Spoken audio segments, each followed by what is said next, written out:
Shalom, selamat pagi, sahabat Yesus yang diberkati oleh Tuhan Yesus Kristus. Apa kabar hari ini? Kita percaya luar biasa, ya.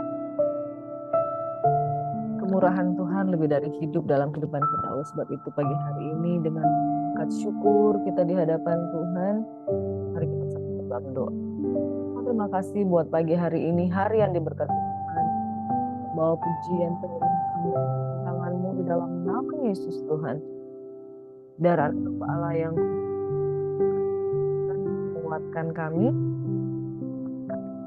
Ucapan syukur kami sembah Engkau Tuhan dalam nama Yesus. Terima kasih Tuhan.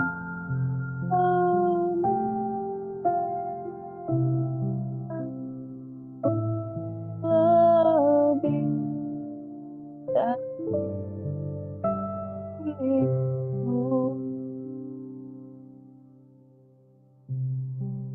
Bapak kami bersyukur.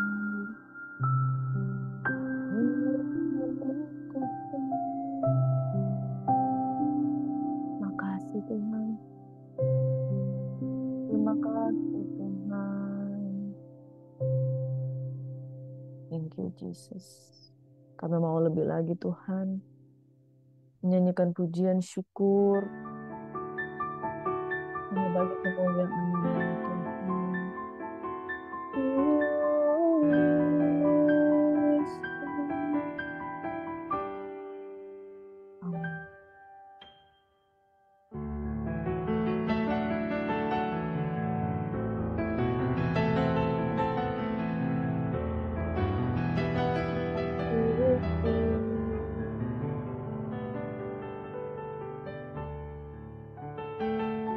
Aku datang, amin.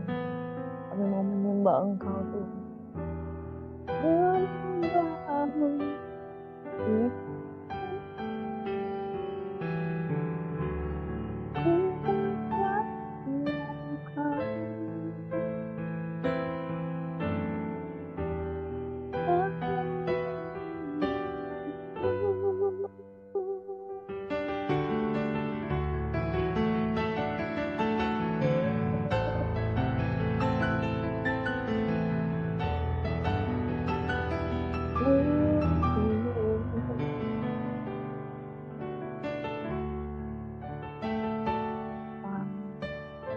Kami datang hadapan-Mu, menyembah-Mu.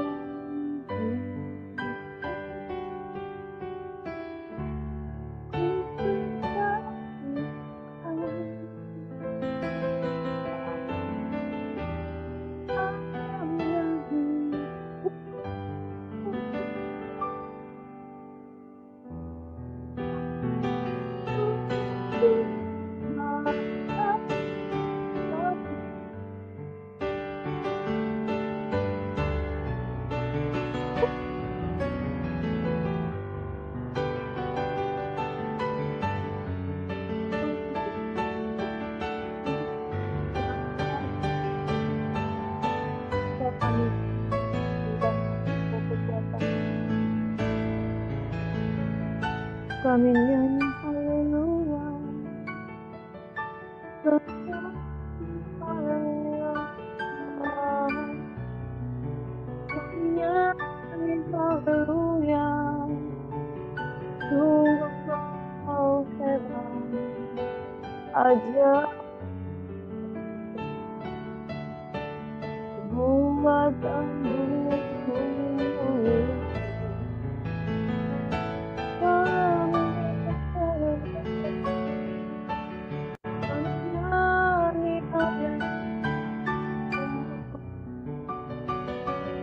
Kami nyanyi haleluya, Engkau hebat,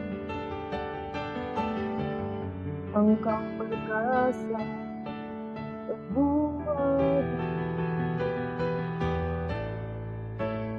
di hidupku.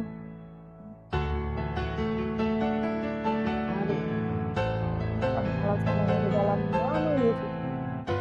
Kami bersyukur, kami berdoa, kami sambut berkat firman-Mu pagi hari ini. Dan pasal darah Hamba Allah.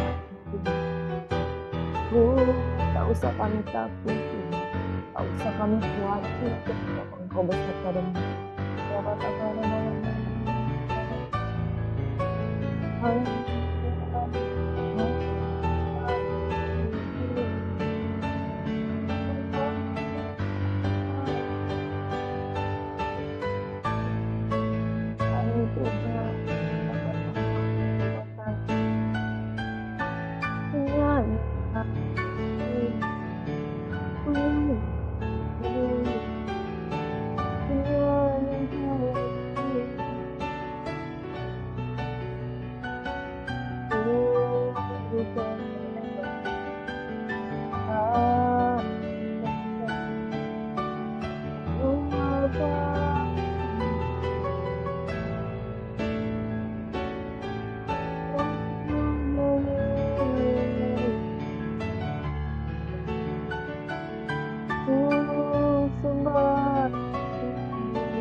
Terima kasih Bapak buat pagi hari ini. Membalas syukur sujud kami di hadapan hadirat-Mu. Kami percaya doa orang benar adalah dengan yakin didoakan sangat besar kuasanya. Pujian penyembahan kami naikkan di hadapan hadirat-Mu yang kudus. Haleluya, haleluya, haleluya. Puji nama Tuhan. Amin. Terima kasih Bapak di surga buat pagi hari ini. Kami percaya saat kami menyembah Engkau Tuhan, hati kami bersuka cita. Saat kami bersyukur, jiwa kami mendapatkan kekuatan baru. Puji Tuhan, sahabat GSS yang diberkati Tuhan, dengan kerinduan kita mau baca firman Tuhan, bukan dengan keterpaksaan, tapi dengan sukacita, karena kalau Anda beraktivitas pagi hari mau ke kantor, mau ke pasar, pastikan harus sarapan, minum dulu, makan dulu. Nah, setiap pagi kita makan makanan rohani dulu ya. Karena makanan rohani memberikan kekuatan baru dalam hidup kita. Amin. Pagi hari ini 1 Raja-Raja 5 hingga 1 Raja-Raja 9, saudaraku yang diberkati, garis-garis besarnya itu pada pasal yang kelima ada persiapan-persiapan untuk mendirikan bait suci. Pada waktu mempersiapkan bait suci, ada satu raja Hiram dari Tirus itu yang menopang dengan kayu-kayu pilihan untuk mendirikan bait suci. Antara Salomo dengan Hiram dari Raja Tirus ini sangat baik, sehingga mereka saling satu dengan yang lain. Salomo pun memberikan hasil-hasil pertanian kepada Raja Hiram. Sementara Raja Hiram dia mendukung bukan saja dengan emas, tetapi dia juga mendukung dengan kayu-kayu, dan itu semuanya untuk kelengkapan bait suci Tuhan. Itu Tuhan buat mereka berkemurahan hati untuk mendukung pembangunan bait suci yang ada. Di pasal yang ke-6, oleh karena pertolongan Tuhan, Salomo mendirikan bait suci. Dia mendirikan alas bait suci itu pada bulan Ziu ya, pada waktu itu. Sungguh luar biasa saudara. Selanjutnya istana Salomo itu boleh berdiri. Salomo juga mendirikan istana untuk anak Firaun yang juga dinikahinya. Dan bait suci ini juga ada balai-balai market untuk membangun dengan kepentingan kerajaan, dan juga ada karena untuk yang dia persunting dari anak Firaun.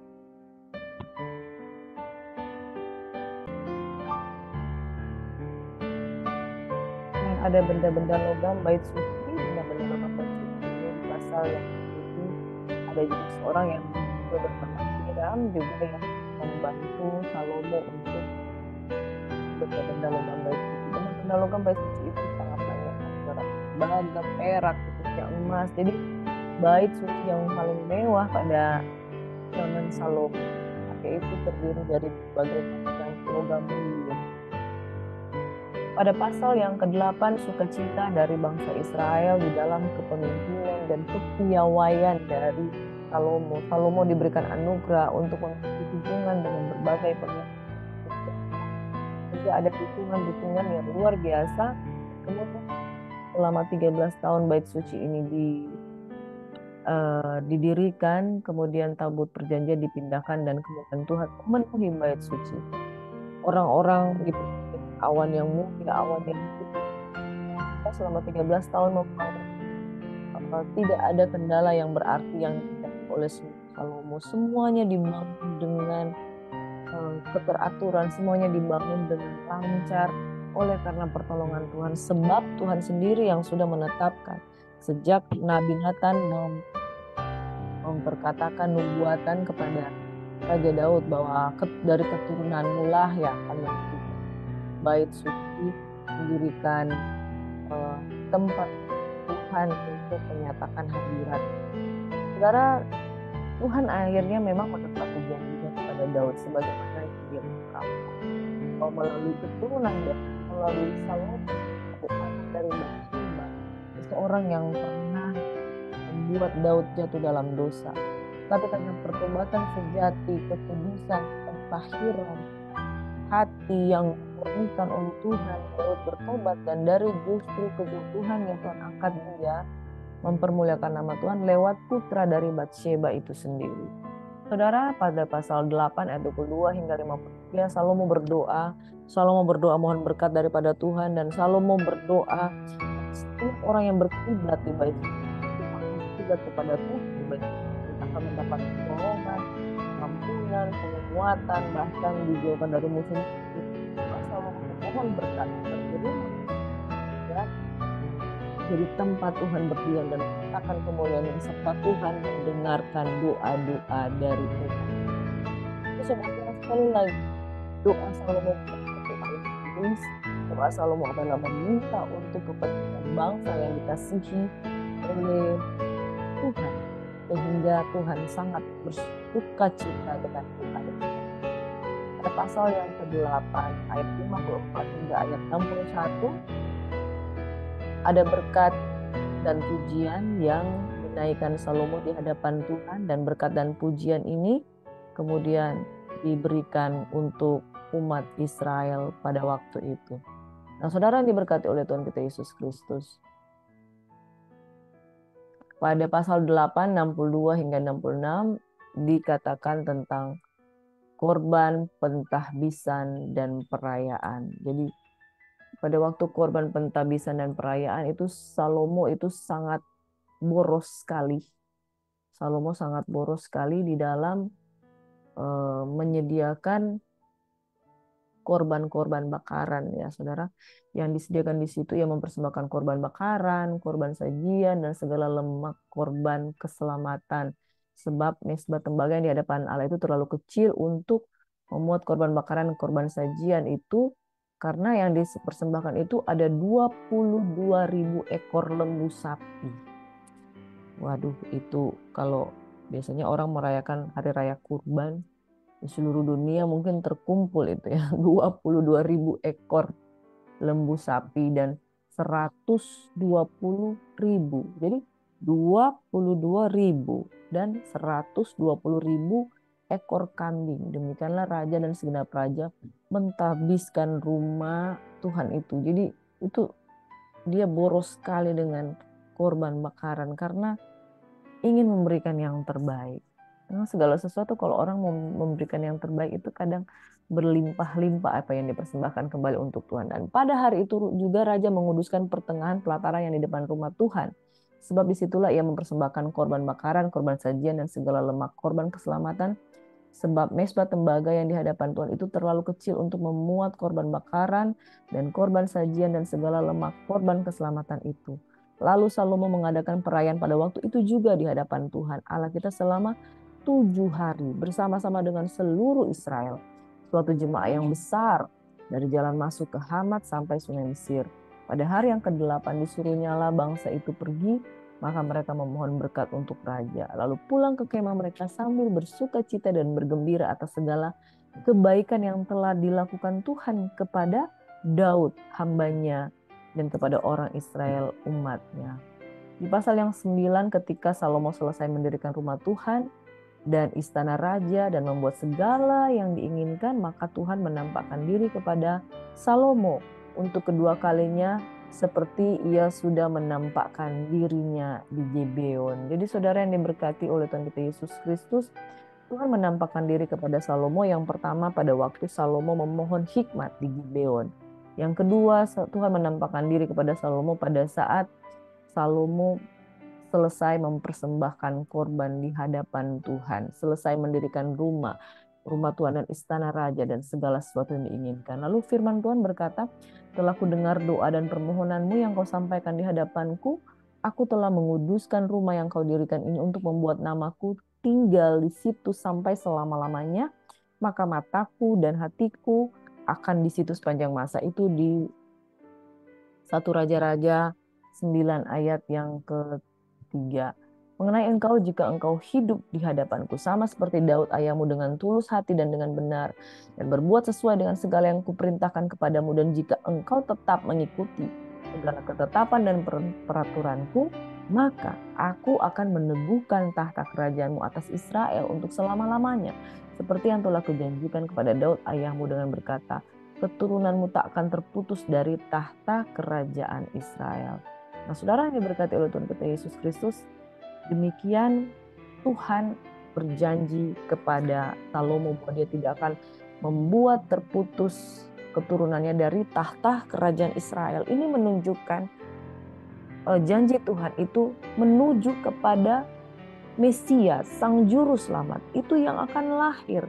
Kerajaan Tuhan yang walaupun mereka mengalami, bangsa Israel mengalami pecah dua. Kerajaan Israel yaitu kerajaan utara dan kerajaan selatan yaitu Yerusalem, yaitu Yehuda. Mereka terpecah dua pada akhirnya. Kemudian ada 70 tahun pembuangan di Babel dan ada berbagai macam-macam kejatuhan dalam penyembahan berhala sehingga bangkit nabi-nabi besar, bangkit nabi-nabi kecil. Dan saudara yang diberkati, ketika bangsa Israel mengalami keterpurukan, tapi satu hal, ketika Tuhan berjanji, keturunanmu takkan terputus dari tahta kerajaan Israel, itu sampai kepada Mesias lahir di tengah-tengah keturunan Raja Yehuda, itu memang Tuhan menggenapi janjinya.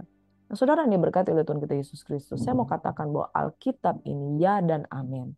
Ketika mulai dari penciptaan hingga kejatuhan manusia, hingga zaman Nabi Nuh, hingga zaman Musa, zaman Pentatuk, zaman para hakim, kemudian para raja, kemudian hingga kelahiran Sang Mesias, Sang Juru Selamat, bahwa Alkitab ini ya dan amin, dan dia selalu meneruskan janji, nubuatan, firman Tuhan digenapi, dan puncaknya pada kelahiran Mesias itu ada di garis keturunan Israel dan suku Yehuda, yaitu garis keturunan Salomo, di mana Tuhan berjanji kepada Daud, aku tidak akan membuat keturunanmu terputus.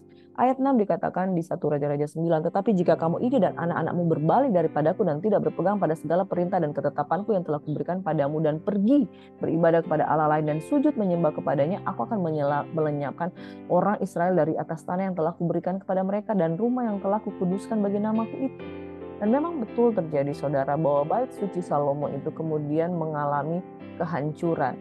Bahkan bangsa Babel mengambil seluruh emas yang ada yang sudah dibuat dengan sangat baik oleh Raja Salomo. Tapi kerajaan itu tidak terputus karena Mesias lahir dari keturunan Raja Yehuda.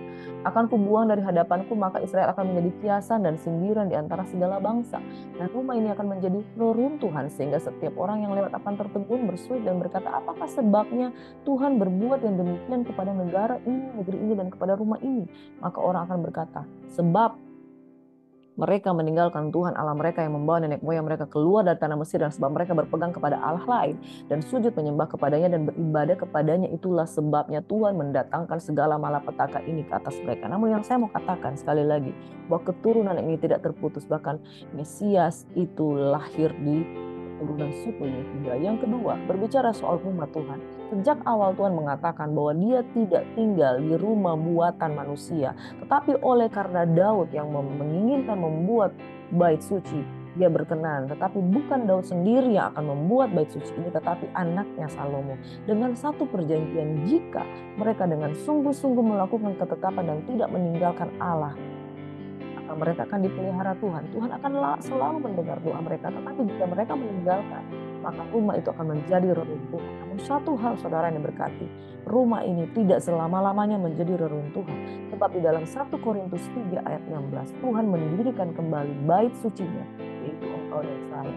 Yang jadi gereja Tuhan, percaya di dalam nama Yesus. Sebab Tuhan sudah berjanji, ketika kita dengan sungguh-sungguh percaya kepadanya, bait itu akan dibangun kembali. Yaitu bait itu, yaitu engkau dan saya, gereja Tuhan. 1 Korintus 3 ayat 16. Kau dan saya itulah bait suci.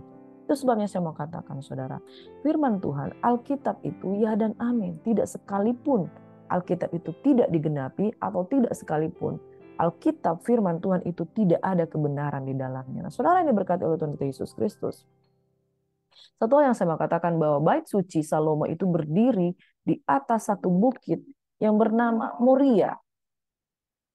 Saya memberikan judul firman Tuhan pada pagi hari ini, bait suci Salomo di atas Gunung Moria. Saya tertarik untuk memberikan judul ini oleh karena bait suci Salomo ini ternyata dibangun di atas Gunung Moria. Gunung Moria itu hanya 2 kali disebutkan di dalam Alkitab.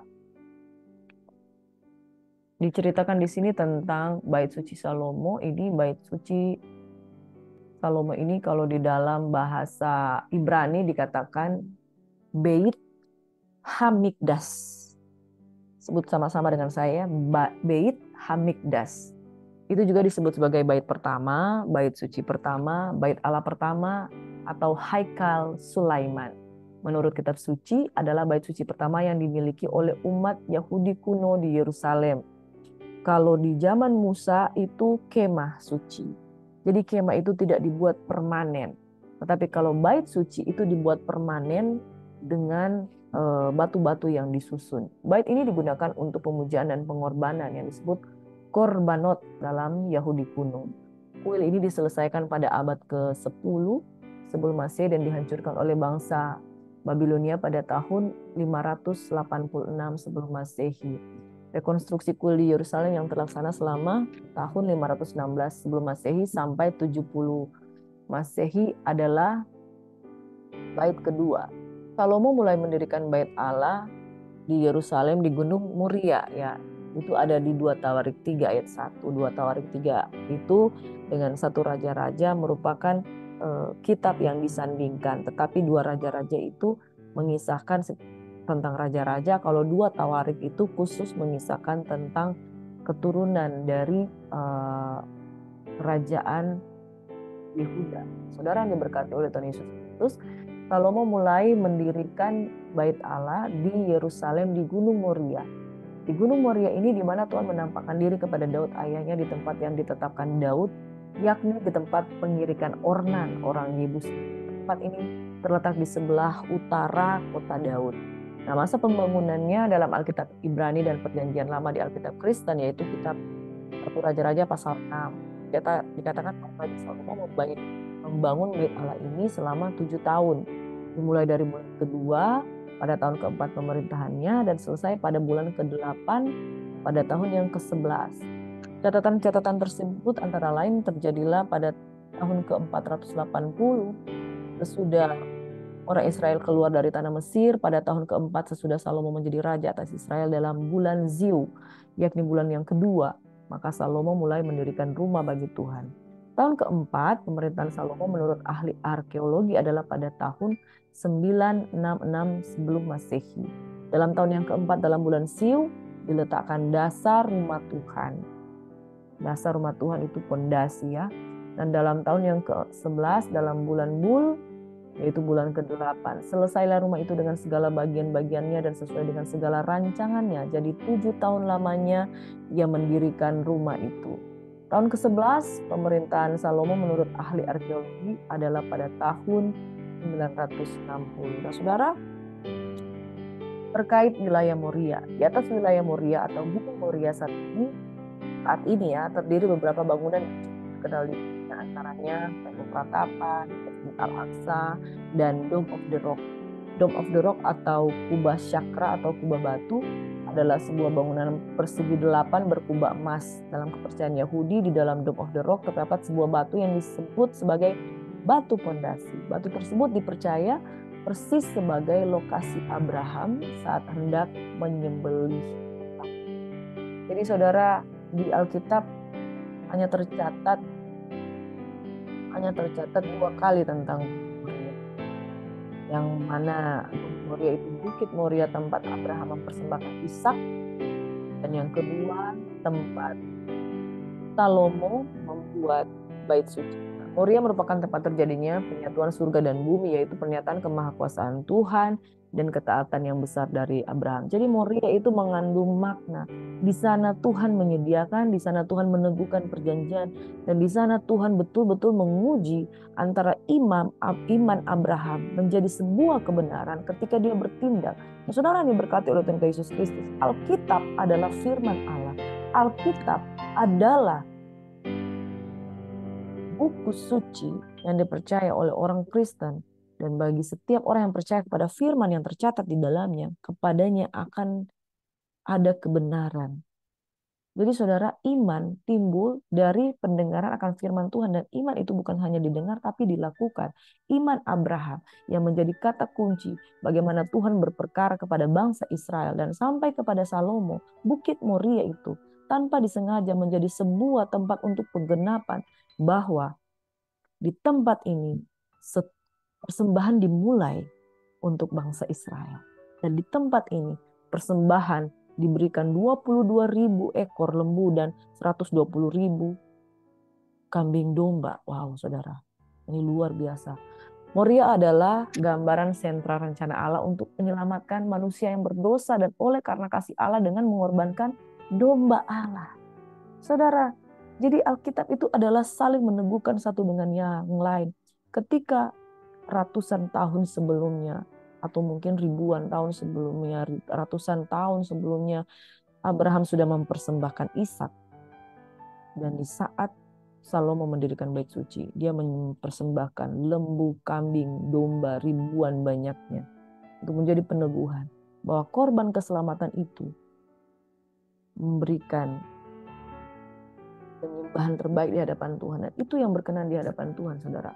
Jehovah Jireh, Tuhan menyediakan, terjadi di Moria, di mana Tuhan menyediakan seekor domba bagi Abraham untuk menggantikan Ishak sebagai korban persembahan. Amin. Saudara yang diberkati oleh Tuhan kita Yesus Kristus. Dan hari ini, persembahan yang terbaik itu, korban yang terbaik itu adalah Kristus itu sendiri. Jadi Tuhan selalu menubuatkan tentang kebenaran, di mana satu saat nanti ada korban yang terbaik, yang lebih baik. Abraham mempersembahkan korban yang baik dan luar biasa, yaitu putranya sendiri. Itu melambangkan Kristus. Salomo mempersembahkan ribuan korban kambing, domba, lembu. Dan itu yang terbaik. Dan yang jauh lebih baik yang sekarang ini, yaitu persembahan. Yesus sudah mati di tengah-tengah kehidupan kita. Amin, saudara. Dalam Alkitab bahasa Indonesia versi terjemahan baru, kata Moria hanya digunakan 2 kali. Pertama dalam kisah Abraham dan Ishak, dan yang kedua sebagai lokasi pembangunan bait suci, yaitu pusat peribadatan bangsa Israel dan orang Yahudi di Yerusalem pada zaman kuno. Pada kemunculannya yang kedua, nama Moria disebut sebagai letak dari bait suci Salomo 2 Tawarik 3 ayat 1. Salomo mulai mendirikan rumah Tuhan di Yerusalem di Gunung Moria, di mana Tuhan menampakkan diri kepada Israel. Wacana pembangunan bait suci sebenarnya sudah ada sejak kepemimpinan Daud ayah Salomo. Ketika itu Daud membeli tanah dari orang Yebus dan mempersiapkan pembangunan bait suci di lokasi tersebut. Amin. Jadi wahana pembangunan bait suci yang sudah ada sejak kepemimpinan Daud ayah Salomo. Ketika itu Daud membeli tanah dari orang Yebus dan mempersiapkan pembangunan bait suci di lokasi tersebut. Namun yang itu tidak tercapai dan baru direalisasikan oleh Salomo. Pembangunan bait Allah yang luar biasa itu dari impor bencana-bencana pembangunan. Bait suci Salomo berukuran 60 hasta panjangnya, 20 hasta lebarnya, 30 hasta tingginya. Satu raja-raja ayatnya. Saya mau katakan seperti ini, saudara. Alkitab adalah firman Tuhan yang saling meneguhkan satu sama lain. di kitab Kejadian sampai Wahyu, seluruh kebenaran Alkitab itu teruji saling meneguhkan satu dengan yang lain. Bahkan nubuatan yang diucapkan dari kitab Kejadian digenapi hingga di kitab Wahyu. Dan bagaimana janji-janji Tuhan kepada Abraham itu digenapi sempurna sebagai persembahan korban yang terbaik, yaitu Yesus. I just want to say, jika kamu hari ini tidak percaya dengan firman Tuhan, kita perlu bertobat. Dan mengapa penting kita baca 5 pasal per hari, saudara? Teman-teman yang mungkin kuliah di sarjana hukum, itu buku-bukunya luar biasa, saudara. Luar biasa. Bahkan saudara-saudara di kalau mungkin jadi penasehat hukum, mereka bisa membuat tuntutan dengan buku setebal begini, saudara. Dengan buku setebal ini untuk menguraikan kronologi kejadian, kejahatan, dan bukti-bukti kita pidana maupun perdata, semua bisa mereka tuliskan di dalam kitab yang begitu tebal. Alkitab tuh nggak setebal itu, saudara. Dan kita punya waktu setiap hari untuk mempelajari firman Tuhan, untuk mendalami bahwa kebenaran firman Tuhan itu tidak bisa digagalkan dengan ketidakpercayaan 1-2 orang. Alkitab adalah firman Tuhan yang saling meneguhkan satu sama lain. Apa yang dikerjakan Salomo itu, dia bisa berhasil membangun bait suci. Itu bukan kuat dan gagah dia, kalau enggak karena ayahnya. Bahkan dari zaman Daud dikatakan bahwa Daud sudah mengumpulkan emas dan perak dan tembaga dan begitu banyaknya. Kemudian puncaknya pada masa Salomo dia tinggal membangun saja. Jadi apa yang terjadi di kitab Kejadian itu memuncak di hari ini sebagai sebuah penggenapan. Dan engkau dan saya yang hidup pada zaman akhir ini, engkau dan saya itu bisa mendengarkan semua kisah ini dan tidak mengalami pembuangan di Babel dan sebagainya. Itu semua kita anugerah oleh karena penggenapan dari zaman dahulu kala, saudara. Itu sebabnya hari ini kita punya kesempatan hanya dengan membaca Alkitab firman Tuhan 5 pasal per hari. Engkau tidak perlu mengalami hal-hal yang dialami oleh bangsa Israel pada zaman itu. Mereka mengalami bagaimana di padang gurun, mereka mengalami pembuangan di Babel. Hari ini percayalah akan Alkitab, firman Tuhan. Janji Tuhan pada Abraham pasti digenapi. Digenapi di zaman Salomo dan digenapi di zaman Yesus. Dan digenapi di akhir zaman di mana engkau dan saya hidup pada hari ini. Percayalah Alkitab, firman Tuhan, ya dan amin. Yang kedua, janji Tuhan ya dan amin itu pasti digenapi. Bahkan hari-hari ini ada banyak firman Tuhan yang masih sedang menuju pada penggenapannya. Wahyu mengisahkan kuda hitam, kuda merah, kuda hijau, kuda putih, sangkakala, itu semuanya akan digenapi di zaman kita. Hari-hari ini jangan engkau berdiam diri, saudara. Kenali kebenaran firman Tuhan, hidupi di dalamnya dan percaya dan serta berjalan di dalam jalannya Tuhan. Kalau enggak, engkau akan binasa, saudara. Yang ketiga, guru kebenaran akan bermuara dan berpusat pada Mesias dan eklesia gereja Tuhan yang akan menerima penggenapan janji-janji Tuhan. Hari ini kalau kita belajar tentang bait suci Salomo, saudara, bait suci itu adalah engkau dan saya. Amin. Dan ketika bait suci Allah ini berdiri dan didirikan oleh Salomo, dia berdoa meminta kepada Tuhan agar Tuhan menghilangkan dari suci. Apa yang terjadi, saudara? Dan Tuhan katakan tadi, kalau engkau dengan sungguh-sungguh, engkau akan menerima. Tapi engkau tidak sungguh, bait ini akan runtuh. Dalam 1 Raja-Raja 8, ketika bait suci ini berdiri, dikatakan pada hari raya di bulan Etanim, yakni bulan ke-7, berkumpullah di hadapan Salomo semua orang Israel, semua tua-tua Israel datang. Imam-imam mengangkat tabut itu. Mereka mengangkat tabut itu di ayat yang keempat, dan kemah pertemuan dan segala barang kudus yang ada dalam kemah itu. Semua diangkut oleh imam-imam dan orang-orang Lewi.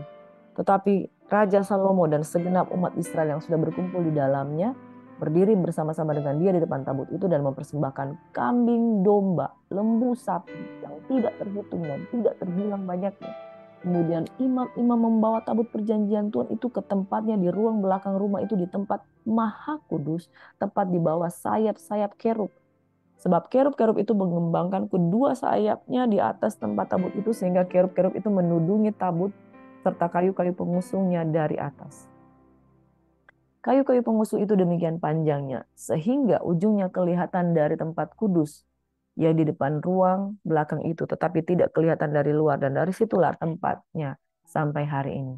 Dalam tabut itu tidak ada apa-apa selain dari kedua loh batu yang diletakkan Musa ke dalamnya di Gunung Horeb, yakni loh batu-batu yang bertuliskan perjanjian yang diadakan Tuhan dengan orang Israel pada waktu perjalanan mereka keluar dari tanah Mesir. Ada dua benda yang hilang. Saudara tahu apa? Itu ada tongkat Harun dan mana sorgawi. Ya, kita nggak tahu itu ada di mana, mungkin hilang, mungkin rusak, dan lain sebagainya. Tetapi pada awalnya itu ada mana sorgawi dan tongkat Harun yang berbunga. Saudara yang berkati, namun satu hal yang tinggal yaitu kedua loh batu, yaitu yang menggambarkan bahwa loh batu itu beneran ada. Loh batu itu berbicara tentang Alkitab yang ditulis dengan tangan sendiri, yaitu Alkitab dari batu, yaitu 10 perintah Tuhan.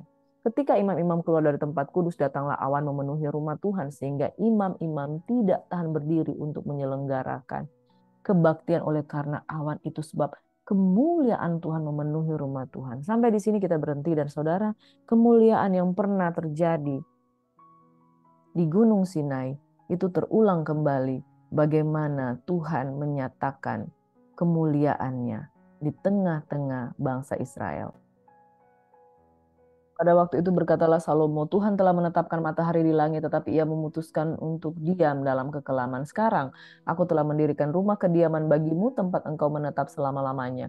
Kemudian berpalinglah raja, lalu memberkati seluruh jemaah Israel. Sedang jemaah Israel berdiri, ia berkata, terpujilah Tuhan, Allah Israel yang telah menyelesaikan dengan tangannya apa yang difirmankannya dengan mulutnya kepada Daud ayahku. Demikian. Sejak aku membawa umatku Israel keluar dari Mesir, tidak ada kota yang kupilih di antara segala suku Israel untuk mendirikan rumahku di sana sebagai tempat kediaman namaku. Tetapi aku telah memilih Daud untuk berkuasa atas umatku Israel. Dan Tuhan tidak memilih kota yang lain selain kota Daud, selain Gunung Moria. Maka berpalinglah kepadaku, ayat 28, maka berpalinglah kepadaku doa dan berpalinglah kepada doa dan permohonan hambamu ini, ya Tuhan Allahku, dengarlah seruan dan doa yang hambamu panjatkan di hadapanmu pada hari ini. Kiranya matamu terbuka kepada rumah ini siang dan malam, terhadap tempat yang kau katakan, namaku akan tetap tinggal di sana. Dengarkanlah doa dan hambamu panjatkan di tempat ini. Nah, saudara yang berkati oleh Tuhan kita Yesus Kristus, Tuhan tidak tinggal di dalam rumah buatan manusia, tetapi di hadapan Salomo, Tuhan berkenan berdiam di sana. Namun satu hal, ketika mereka menyembah berhala, rumah itu menjadi reruntuhan. Apa yang terjadi, saudara? Dia membangun kembali bait sucinya yang baru melalui Yesus Kristus, yaitu rumah Tuhan yang disebut bait Roh Kudus. Bait Roh Kudus adalah tubuh manusia yang percaya kepada Yesus. Dalam 1 Raja-Raja 8, berulang-ulang Salomo berkata, maka engkau pun kiranya mendengar dari surga, maka engkau pun kiranya mendengar dari surga. Saya mewarnai di sini kurang lebih beberapa ya, 1, 2, 3, 4, 5, 6, 7. Bahkan yang ke-8, hendaklah matamu terbuka terhadap permohonan hambamu dan terhadap permohonan umatmu Israel. Di sini Salomo membuat sebuah revolusi bahwa bukan melalui imam, bukan melalui siapa-siapa, tapi langsung umat Islam. Kita melakukan kiranya engkau mendengarkan doa-doa. Ini merupakan sebuah terobosan, saudara. Sebab pada zaman sebelumnya harus ada imam yang mendengarkan, yang mendoakan, maka doa dari Israel akan didengar. Tapi hari ini dia meminta, kiranya engkau mendengar dari surga dan mengadili hambamu, kiranya engkau mendengar dari surga doa umatmu. Dan saudara, sampai hari ini orang Israel masih berkiblat di mana area di mana bait suci ini pernah didirikan, yang sekarang ini berdiri Dome of the Rock, Masjid Al-Aqsa, dan juga tempat yang tadi sudah saya sebutkan ya saudara. Jadi orang masih berkiblat di sana, tetapi perkataan Salomo ini kemudian digenapi oleh gereja Tuhan melalui Yesus Kristus, di mana firman Tuhan katakan dalam 1 Korintus 3 ayat 16 hingga ayat 17. Tidak tahukah kamu bahwa kamu adalah bait Allah dan bahwa Roh Allah diam di dalam kamu? Saudara, kegemilangan di mana pada para tua-tua dan para imam yang merasakan hadirnya Allah di tengah-tengah kehidupan mereka sehingga mereka tidak tahan berdiri dalam kebaktian.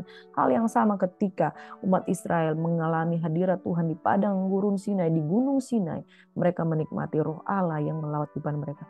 Hari ini kita menikmati roh Allah diam di dalam kamu. Jika ada orang yang membinasakan bait Allah, maka Allah akan membinasakan dia, sebab bait Allah adalah kudus dan bait Allah itu ialah kamu. Nah, saya mau katakan saudara, bait suci yang pernah dibangun di atas Gunung Moria itu menunjukkan janji Tuhan yang terus-terus dijaga, digenapi, dan kemudian sampai di kita. Walaupun umat Israel pernah tidak setia, tetapi kesetiaan Tuhan membangun kembali bait suci.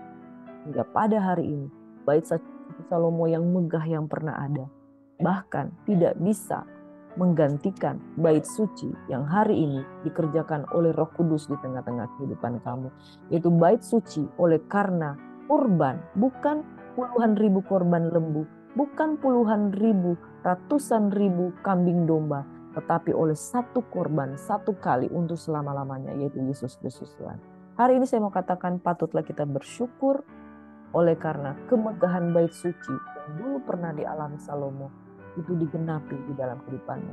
Baik melalui Ishak yang dikorbankan, baik melalui ribuan puluhan kambing lembu domba sapi yang dikorbankan oleh Salomo, dan baik bait suci yang hari ini ada, yaitu engkau dan saya, semuanya ada dalam kemuliaan Tuhan. Dan saya mau katakan hari ini, bersyukurlah kalau Tuhan mau menyatakan hadiratnya di tengah-tengah kehidupanmu. Jangan engkau melalaikan ibadah. Jangan engkau melalaikan Alkitab. Pelajari kedahsyatan Tuhan itu. Yang akan membuat engkau kokoh teguh berdiri hingga pada hari ini. Bersyukur hari ini bait suci Salomo